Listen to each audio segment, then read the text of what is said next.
All right, let's just dive right into this explainer and completely transform your chess endgame. We're going to take it from a series of, frankly, tragic blunders into a legendary masterclass of absolute dominance. Because look, if you've ever felt like your endgame strategy relies entirely on just hoping your opponent messes up, well, you are definitely in the right place. Today, we're breaking down the definitive survival guide and domination tactics for the final phase of the game, pulling all the most brilliant insights straight from our source material. So, let's start with a really painful question. It hits super close to home for anyone who's ever thrown away a massive lead right at the finish line. I mean, how many times have you been completely destroying your opponent? You're up material, you're feeling like an absolute genius, and then, boom, the game just ends in a tie. Or even worse, you get tricked and lose. It's incredibly frustrating, right? But hey, that stops today. We are going to uncover a step-by-step framework to make sure you actually convert those winning positions every single time. Okay, Section 1, avoiding the draw trap. This is the absolute foundation, because honestly, before you can dominate, you really have to learn to survive your own worst instincts. The two biggest pitfalls you absolutely must avoid here are stalemate and perpetual check. These things can literally turn a guaranteed win into a wildly depressing draw. You just have to constantly pay attention. Let's say you're up a massive amount of material. If you make what the source hilariously calls a super low IQ move, like playing queen to c7 when your opponent's king has 0 legal squares left to move to, well, congratulations, that's a stalemate. You've drawn a 1 game. It's the same deal in queen endings. You have to watch out for perpetual checks. Even if you're up a bunch of pawns, if your opponent's queen can just keep checking your king over and over with nowhere for you to hide, it's a draw. It's exactly the kind of thing that makes you want to throw your computer out the window, so always ensure your king has a safe shelter before you start celebrating. All right, now that we know how not to lose, let's jump into Section 2, activating your main homie. I absolutely love this joke from the source because it just perfectly nails this concept. Call an ambulance. I think you need an ambulance, not me. See, during the opening in the middle game, your king is basically a coward, right? Just hiding behind his pawns. But in the endgame, your king becomes your main homie. The player who activates their king and gets it into the center of the board first is 1,000,000% more likely to win. Why? Because an active, centralized king is an absolute monster at marching right into enemy territory and gobbling up all those undefended pawns. You've got to get that king off the back rank and into the actual fight. Let's look at a proven checkmating sequence to see exactly how this active king concept works. If you only have a queen left against a lone king, it takes a very specific 4-step sequence. First up, box. You use your queen to basically draw an invisible perimeter around the opponent's king, cutting off their escape. Second, you shrink that box, systematically forcing them closer to the edge of the board. But here is the absolutely critical third step, bring the king. You have to march your own king into the action for support.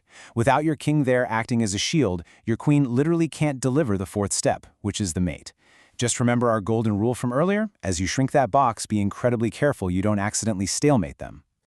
Okay, so with our king fully activated and dominating the center, we're ready for Section 3, unleashing overpowered pawns. Yep, we are apparently bringing a little bit of romance into chess today. Baby, are you an endgame? Because just looking at you makes me want to create a few passed pawns. All jokes aside though, the absolute core lesson here is that passed pawns, meaning pawns that have 0 enemy pawns blocking them or waiting on the adjacent files, need to be pushed. And even if you don't have one naturally sitting there, you need to manufacture one. Advance, trade, force a pawn break, do whatever it takes. Why are they so overpowered? Because that ugly little pawn chilling on the 2nd rank can very quickly march down the board and turn into a beautiful queen that just completely smashes your opponent. So mastering these king and pawn endings relies really heavily on this concept called opposition. Imagine the 2 kings are like 2 long-lost lovebirds just facing off on the exact same file or rank with exactly 1 empty square between them. Whoever is forced to move first in this little standoff is at a massive disadvantage. If you can secure the opposition, you force the opponent's king to step aside. And the second they step aside, your king steps forward, dominating that space and basically rolling out a legendary red carpet for your passed pawn to safely march down and promote. Which brings us to a huge, massive mistake people make with rooks and passed pawns. Never, ever put your rook in front of a passed pawn. When you stick it in front, its movement gets completely restricted. It turns into this passive roadblock, and frankly, it just sucks there. But when you place that rook behind your passed pawn, magic happens. Not only is it fiercely defending the pawn from the rear, but as that pawn marches forward, your rook's actual range of motion increases. It sweeps safely across the board, supporting that push all the way to a6 or wherever it needs to go for promotion. Always, always get behind the pawn. Let's quickly break down the hierarchy of these pawns, from most to least overpowered. Right at the top, we have connected passed pawns. These are pawns standing side by side that perfectly protect each other, marching forward together like some unstoppable phalanx. Next down are protected passed pawns. They might be alone on a file, but they are anchored and shielded by another piece. And finally, we have flank passed pawns. These are the ones way out on the edges, like the A or H files. Now, they're a bit harder to support, sure, but they're still incredibly lethal because they force the opponent to stretch their defenses way out to the sides. All right, moving into the advanced stage of this explainer. Section 4, Mastering the Minor Pieces. This is a classic chess debate, but the source makes it crystal clear. When there are pawns scattered on both sides of the board, bishops absolutely dominate. Even though both pieces are technically worth 3 points, bishops are just super good long-range dudes. They can sit on one side of the board and completely control these massive diagonals, causing trouble everywhere. Meanwhile, in these wide-open, two-sided pawn races, knights really struggle. They're slow, short-range pieces. Like the source points out, a knight usually just ends up chilling in the corner being totally useless, while the bishop dictates the entire flow of the game. That being said, minor pieces can also be a massive headache if you aren't fully aware of their limitations. If your elo is under 2,000, listen up. Do not trap yourself in these minor piece nightmares. First off, 2 knights literally cannot force a checkmate against a lone king. The absolute best you can do is hope to flag your opponent on time. Second, opposite color bishops, so you have the dark squared one and they have the light squared one, will almost always end in a super frustrating draw purely because neither player can attack the squares the other one defends. And finally, if you have a flank pawn, but you're stuck with the wrong bishop, meaning your bishop can't control the square your pawn needs to eventually promote on, the opponent's king can just sit on that promotion square forever, and boom, instant draw. Now, check out this fascinating scenario that totally flips conventional point values right on their head. A rook is worth 5 points, right? And 2 pawns are worth 2. Normally, yeah, you absolutely want the 5-point rook. But picture this. A rook facing down 2 connected pawns that have already reached the 6th rank. In this exact situation, the pawns are actually stronger. That arrogant rook might look down on them, but those 2 puny connected pawns are going to completely obliterate it. One pawn just steps forward, threatens to promote, and the rook simply cannot stop both of them from rolling in and becoming a queen. It's crazy how advanced pawns totally warp the reality of the board. And speaking of warping reality, look at this specific matchup, flank pawns versus knights. Because knights are these short-range jumpers, historically, they are just terrible at stopping pawns on the far edges of the board. If you've got a knight trying to chase down a runaway A-file or H-file pawn, you might look at your piece and think, hey, I'm Gucci. But let me tell you, you are not Gucci.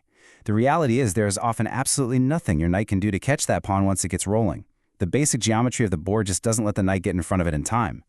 And that brings us to Section 5, the ultimate weapon, Zugzwang. We've survived, we've activated the king, we've pushed our pawns. Now it's time to deploy the strategy that literally forces your opponent to destroy themselves. I have to say, I absolutely love this deadpan line from the source material because it's just the perfect introduction to the most terrifying, overpowered concept in all of chess. While Zugzwang may sound like a German car, it's actually the key to utterly, totally paralyzing whoever is sitting across the table from you. By definition, Zugzwang is a situation where it's a player's turn to move, but absolutely any legal move they choose to make is going to make their position worse, and usually it results in an immediate loss. You aren't even attacking them, you are literally weaponizing the rules of chess against them. The source gives this beautiful example where a player makes a brilliant little waiting move, rook to a6. It doesn't capture anything, it doesn't check the king, and literally just passes the turn back to the opponent. But because of how the board is laid out, it creates a total Zugzwang. If the opponent takes a pawn, they get mated on b7. If they move their bishop anywhere else, the rook swings over to a7 for checkmate. Every single move they could possibly choose is a losing one. It is just an absolute masterpiece of board control. So, as we wrap up this explainer today, I really want to leave you with a question. As you go out and apply these tactics, from surviving those silly draws to aggressively activating your king, to pushing those pass pawns and dominating with minor pieces, ask yourself, what brilliant move is going to put your next opponent into the ultimate Zugzwang? How are you going to manipulate that board to leave them with absolutely no way out? The tools are right here in your hands now. It is time to stop drawing and start dominating. Thanks so much for diving into this with me. Keep learning, keep pushing those pawns, and I'll catch you in the next one.